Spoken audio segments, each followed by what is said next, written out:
Hello, my name's Alice Stapleton. I'm from Galway, Roscahill specifically, and I'm Margaret Irwin's youngest grandchild of this generation, but there's a new generation coming in. Mo's absolutely amazing. I feel like even now I'm following in her footsteps going into the teaching. I'm currently doing my Master's at PME in education to become a secondary school teacher. Education's been very strong in my family, especially we love to teach people, we love to learn. My grandmother, she is an artist and she was a teacher. My mom's a teacher, a lecturer, and she likes to learn. My dad was into teaching knowledge, love knowledge. Love the west of Ireland, love the sea, love everything, Claviduff. Yeah, that's kind of it. Yeah. So my subjects are at the moment, so for my undergrad I did international arts, so I just studied religions and global diversity and folklore studies, but I'm taking a step back from the folklore and focusing more on the religion. So for my master's I'm studying religious education, so I'll be a religion teacher, and politics and society. It's a new Leaving Cert subject, so I'll be teaching that next year. At the moment I'm just doing CSB, but I think it's extremely relevant. And the subjects, sometimes they go against each other and sometimes they really complement each other. It just depends on the day and the topic, but I find them both interesting. Even just having children registered to vote, even just making them aware of that and their rights and the impact they can have, but getting them involved at a young age makes such a difference. It's tricky. I would say I am religious. I don't know if I'm as religious as I should be, but I like to just believe in a divine and there is a higher power, but more so than the religion, I like the community aspect of religion and the fact that it brings people together and communitas in that sense. So I'm big for community, yeah. Yeah, definitely. Obviously it depends what you're talking about and depends what you're studying, but the children, even if it's not their religion or they mightn't necessarily have had much exposure to that religion or to different ideas, I try to take an anthropological approach, just focusing on the rituals, what's different, what's similar, what they find interesting, that kind of approach. At the moment I'm only teaching junior cycle, so it's first years, third years, so they wouldn't really have that much exposure to religion, only maybe what they might have had in primary school, but again that depends if they went to an Educate Together primary school, a Catholic primary school. It's lots of different levels of exposure and stuff like that, but I think I just like to focus on the people and peoples and the anthropological approach with them, because that's the easiest way, and because often people can talk about, more so with the politics and the religion, they can see certain things, the unknown, as taboo, but it's just really important to unpack those things, with students. No, I was actually pretty fortunate. It was never thrust upon me, being you should get into this or anything like that. But honestly, I know it was a great creative outlet, seeing all this, being exposed to this at such age. I was very fortunate. I got to go see the Hugh Gallery, trips the National Gallery, all those things from such a young age. So then I have a greater appreciation. Even when I went on holidays with friends, even as a teenager, I was well, I have to go to this gallery. I'd always get given recommendations from either my mom, my granny, or other relatives. They're you have to go to this, you have to see this sculpture. These are things to do, and it is great. It's just a better awareness for what's around you and a greater appreciation. But no, I never thought God, I need to escape this art thing, it's closing in on me. No, a great appreciation. Yeah, I would consider it's a pretty close family, west of Ireland. We spent a lot of time in Connemara, particularly in Claviduff during the summer. Probably we would have seen a lot more of each other when we were all much younger. This is as the whole family, the whole of Mom and Mo's side of the family. When everyone was a lot younger, I have cousins in France, so they would have spent their summers in Claviduff, and then when everyone was just younger, we'd all kind of congregate at Mo's house and go between Mo's and my uncle's house in Claviduff. Yeah, but I would say we'd be a pretty close family. At the moment, since everyone's all over the world, the WhatsApp is so active. The name is Mo Family. She's the centre. Yeah. I think down the religion route, definitely. I've definitely had an appreciation for religion. Even the books that he kept in the house, I've used a lot of his books in my undergrad in particular, Anini and Smart, The World's Religions book. I used that a lot. But yeah, no, he had a great sense of creativity and being stuff like that. My dad and also my uncle Colm, he's also a filmmaker too. He made a documentary, The Hill of Tara, but his work actually, a conversation I had with him sparked my dissertation.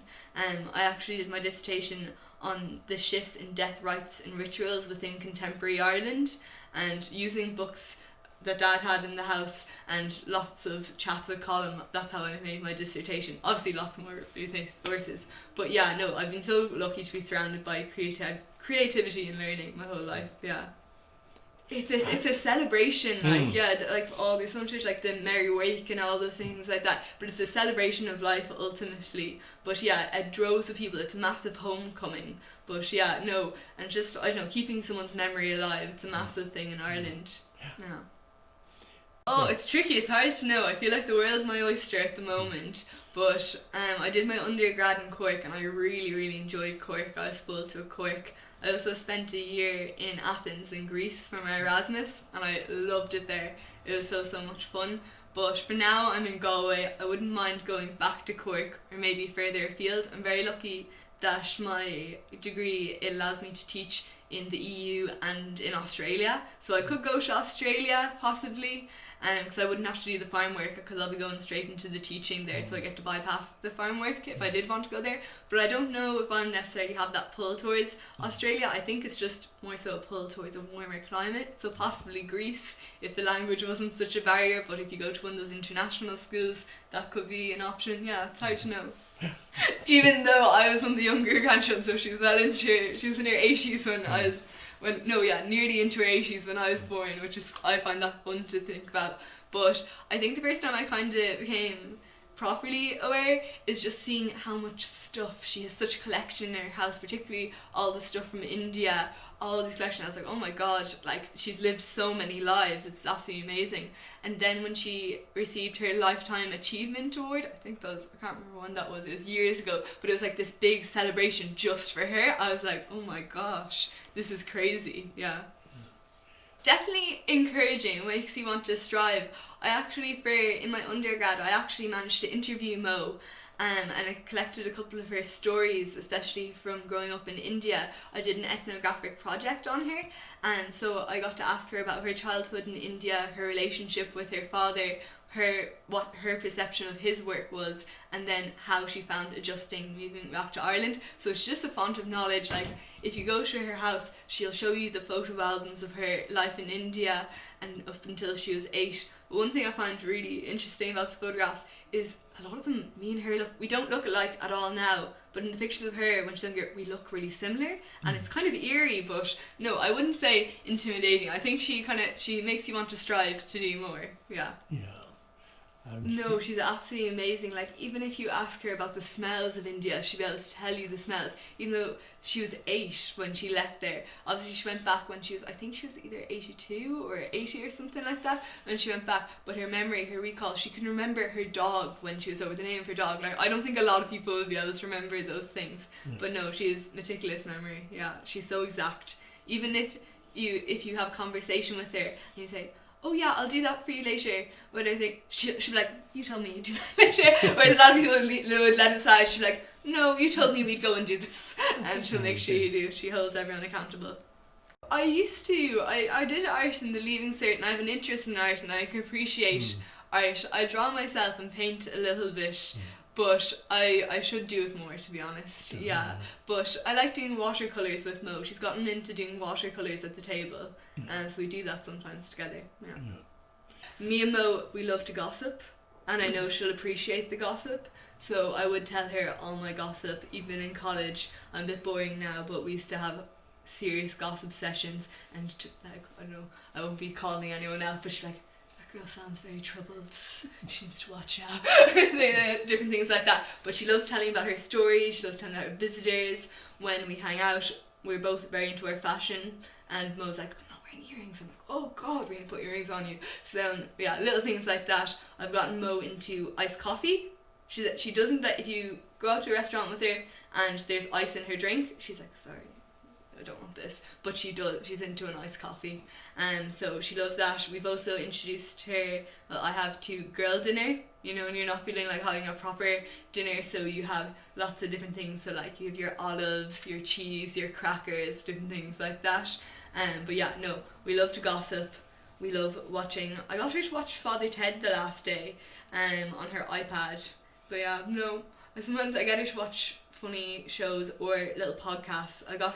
One time I got her to try listen to My Therapist Ghosted Me with Joanne McNally. She's a comedian, and Vogue Williams. I don't think it was really her cup of tea, but she tried it and she laughed a little bit. But yeah, no, she's brilliant. Yeah. I don't know, Mo, she is the most amazing person ever, but one thing I found very interesting about her from a young age is the fact that she got us to call her Mo. She was never a granny, and she will never be granny. The amount of my friends who call their granny, I think a lot of them didn't know their grandmother's name until a very late age, but they know them as granny, nana, whatever thing. Mo's like, don't call me granny, it makes me look old. Unless, because everyone I talk to, they know her as Mo, I'd introduce her as Mo. I probably could. Granny just feels really unnatural. She's just my Mo. Yeah, no, I don't think Granny's just. But it was the same with my other grandmother. They're just. I feel like that's either your thing or it isn't. But no, she'll just always be a Mo, not Granny. But she's so much more, obviously. Yeah. Happy birthday, Mo. I hope you have the most wonderful day ever and get spoiled rotten. You absolutely deserve it. You are a massive inspiration. You transcend time. Just the most amazing being ever. We're all obsessed with you. Yeah.